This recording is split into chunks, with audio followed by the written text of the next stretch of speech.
Hello, welcome to the latest episode of our China Tech series. Just a brief update. The live software platform that we're recording the show called Calling, and they just released the Android version. So now if you only have Android devices, you can also join the show live now. And I think they are also making a few pretty significant updates.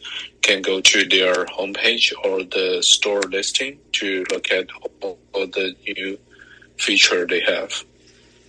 So now, today we will talk about another interesting topic, kind of related to the coffee episode we did a few weeks ago. So today we will talk about the fresh-made tea industry in China. The original title I had was called Bubble Tea in China. But when I was doing the research, I found out the actual bubble tea item is kind of phasing out of the trend right now. Seems like people are opting to other items when they go to a fresh-made tea store in China. So that's why I changed the title a little bit. So I have, let's see, here we have about 5 items on the show notes. I will just go through each of them and spend maybe 2 or 3 minutes on each of them, and feel free to ask any questions during the live recording, or you can send a comment below the episode, or you can direct message me on the Calling platform or on the Twitter platform. So first, I have a industry report that is talking about the overall fresh-made tea industry in China. Here we can see that it is a much more like female-dominated consumer industry. Looks like about 75% of the consumers of these fresh-made tea items are female. And distribution here, we can see that almost half of the consumers are under the age of 30. So definitely a young consumer-dominated market. And we've seen probably over 30% year-over-year growth in this fresh-made tea industry. The major drivers behind those is, first of all, is just the overall spendable income of average Chinese citizen is being increasing double-digit % every year.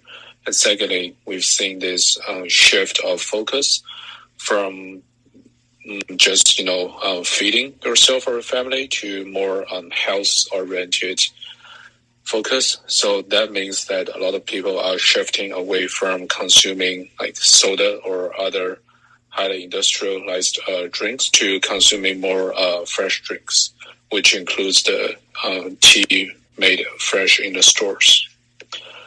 So today, since we have limited time, we will just focus on the top player in the fresh-made tea industry in China, which is called Tea. So this this brand,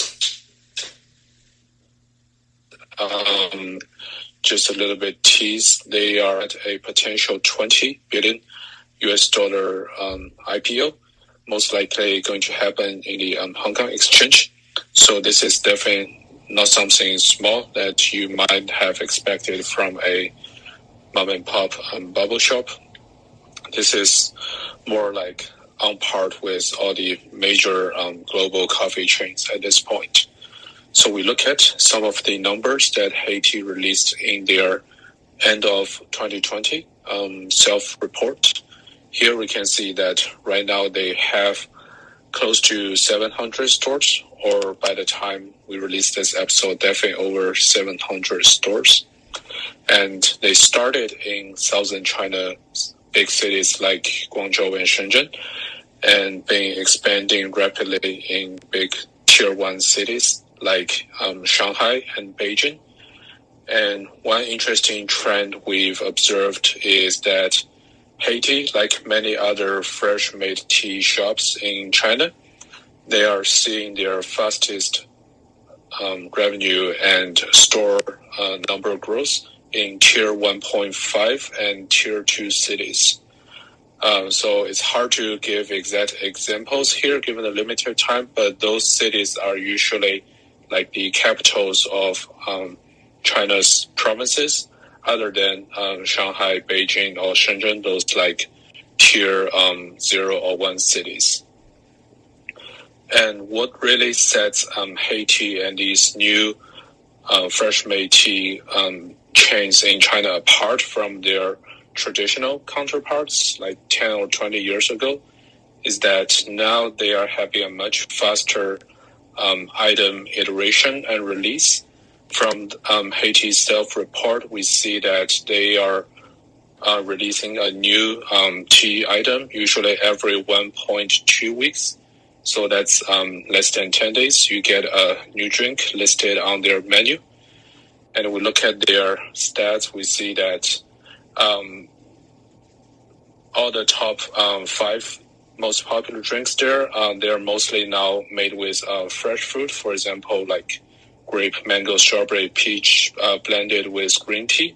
And usually it's served with some cheese cap on the top. So this thing is usually made with, cream, sugar, and sea salt blended. Every store definitely has its own spin, but it's sweet and savory taste.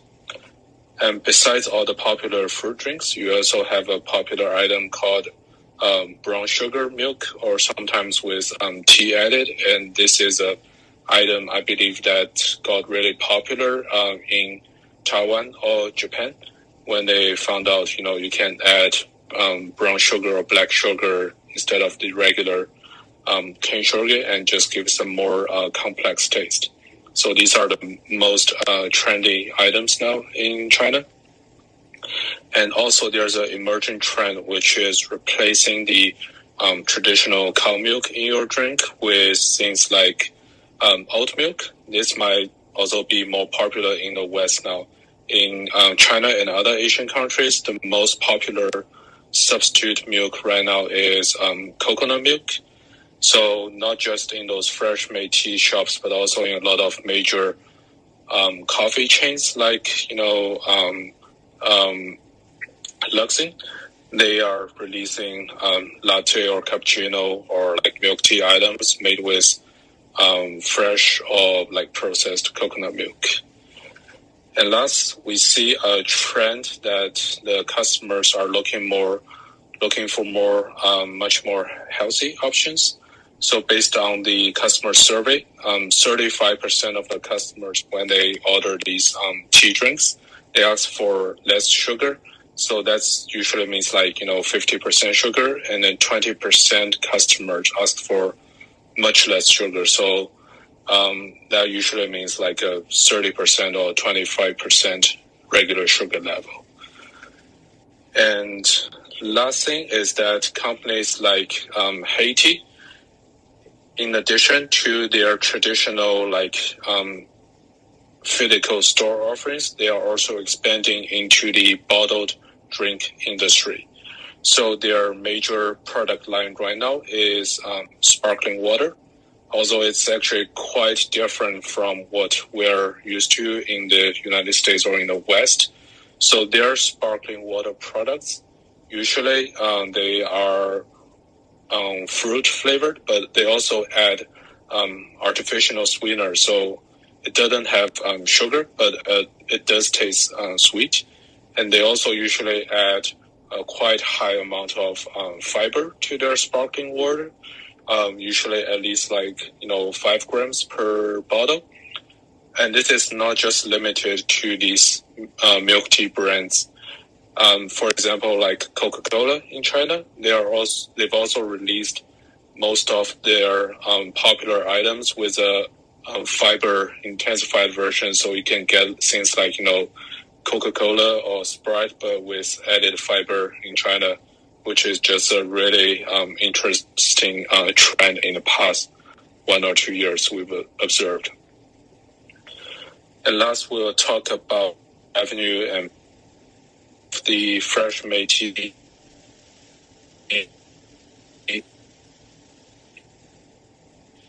industry in China. And here I will still focus mostly on Haiti as the top player and as an example here. IPO most likely going to happen in the Hong Kong Stock Exchange. However, compared to most public listed coffee chain companies, Haiti has a really low profit margin right now, probably only around 10%.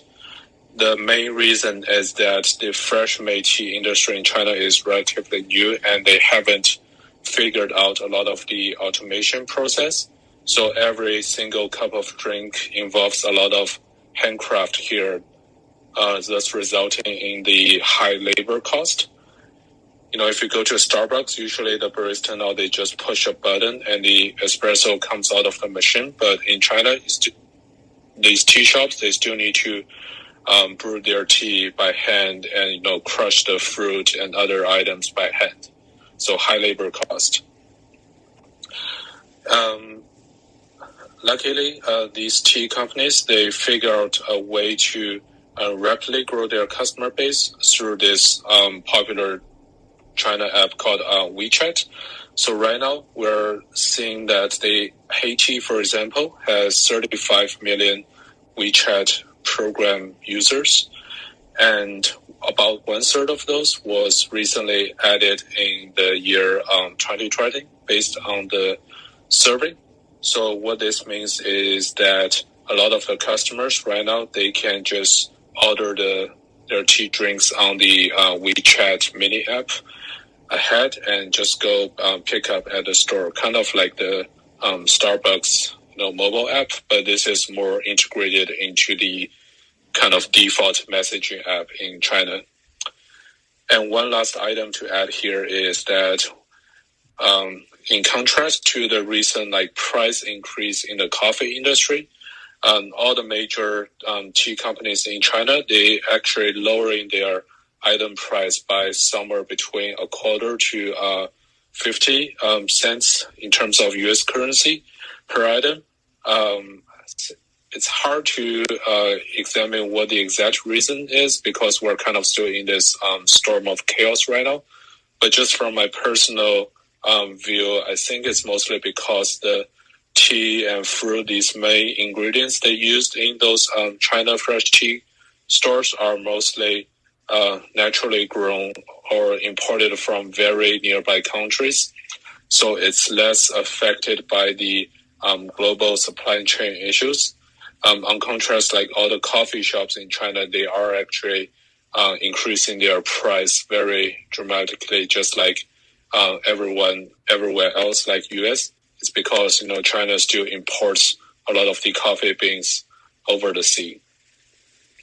So that's all for today's show, a brief overview of the fresh made tea industry in China. If you are interested in any other, consumer topics or tech topics in China, feel free to send suggestions of show topics. And just one last reminder, calling is now also available on Android. So if you only have an Android phone, you can also join the show live now. Thank you so much to the audience for listening, and we will see you soon next week. Have a good day. Bye-bye.